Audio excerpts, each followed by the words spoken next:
Well, few horses have attracted the following of the great Cardigan Bay. He was the first $1 million earner in harness racing. On finals night, we'll be taking a very close look at the champion. But as if to prepare you for that evening with a sneak preview of this great horse in pacing motion. Never seen before in New Zealand is this performance from his American campaign in 1966. Now, I'll tell you a background. Cardigan Bay was a 10-year-old. He competed in an international series at that time at Yonkers Raceway in New York. The event we're showing you is the National Championship Pace for $50,000 over 1.5 miles. Now, as the club hosting the series had lost $32,000 by offering a minimum return of $2.20 for every $2 invested on Cardigan Bay the week before, they were a little sceptical, so they applied to the New York Harness Racing Board, who gave permission for the club to bar Cardigan Bay from the betting. Dividends then were to be paid only on the 2nd, 3rd and 4th placing. Let's see if the club did the right thing. They're off. That's Adios Marches in the center of the track. Adora's Dream on the outside. Avanti N along the rail. Adios Vic is 4th.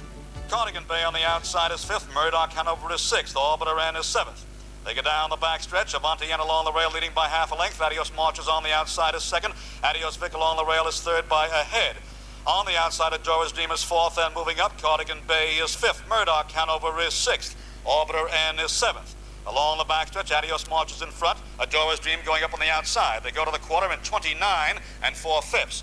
Cardigan Bay was patiently driven by Stanley Dancer in this race, and the early pressure came from the 4-year-old Adios Vic, who surged towards the lead and allowed driver Jim Dennis to dictate the terms of the race. Adios Vic leading by a little more than a length. Adios Marches 2nd. Adora's Dream is 3rd. Cardigan Bay going up on the outside is now 4th, and moving up, Avanti N along the rail is 5th. Murdoch Hanover is 6th. Orbiter N is 7th. That's Cardigan Bay moving up on the outside and is now 2nd. They go to 3/4 and 1:33 4. They go to the far turn. Cardigan Bay on the outside challenging for the lead. Adios Vic along the rail. Adios Vic regaining the lead. Adios Vic is in front. Cardigan Bay is tucked in 2nd. Adios Marches is 3rd. Adora's Dream is 4th. Avanti N is 5th. Murdoch Hanover is 6th and Orbiter N is 7th. With under a lap to go, Cardi is asked for an effort. Could he make it 9 straight wins? Could he complete an outstanding record of 21 wins, 10 seconds, 4 thirds from 39 American starts? This was Cardigan Bay at his brilliant best. Murdoch Hanover on the outside is 5th. Adora's Dream along the rail is 6th. Avanti N is 7th. Into the last turn. Adios Vic is in front. Cardigan Bay going up on the outside is 2nd, now challenging for the lead. Adios Vic along the rail. Cardigan Bay on the outside, head and head. And Cardigan Bay on the outside getting the lead. Adios Vic along the rail in tight 2nd. Adios Marches is 3rd. Adora's Dream is 4th. At the head of the stretch, Cardigan Bay is now in front. Adios Vic is 2nd. Yeah.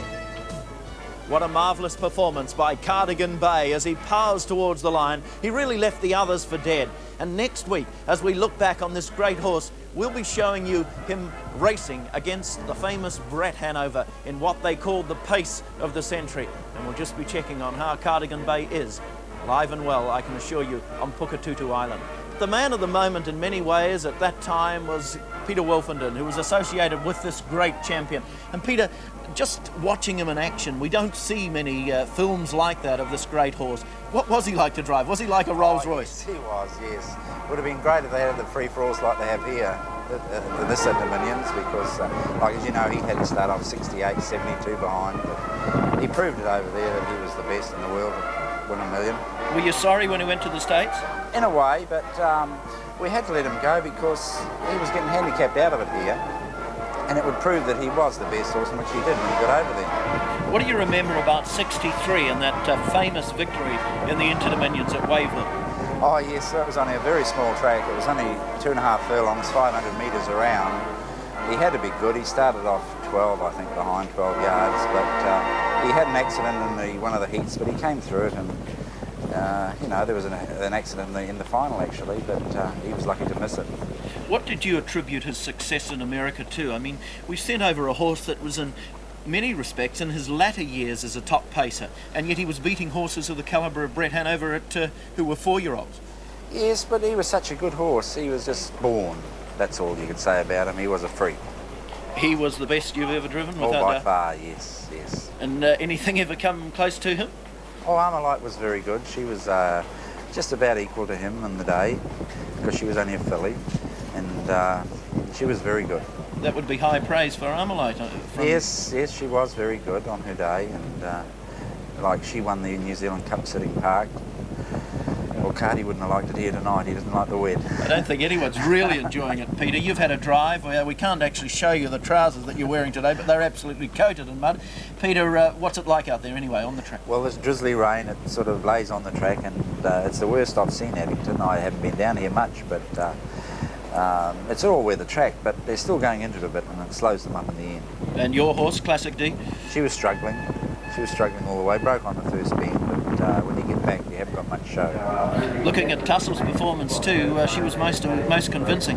Yes, she was. I was too far back to see where she was at the finish, but she is the class mare in that field. Peter, your thoughts on the pacing final? Well, I know that's a couple of weeks away, but the pacing championship as a whole, that was a convincing win to the first race there to the Australian. Oh yes, very good win. But I think the draw's got a lot to do with it, seeing they're all mobiles, and if they're up handy, well, you know, they can all run a good quarter, and if you're back a bit, well, it's very hard. So we'll see you in action later in the evening. Yes. Great life. Well, we'll look forward to that. Peter Wolfenden, who's joined us, his thoughts on the great champion Cardigan Bay, and thank you, Peter.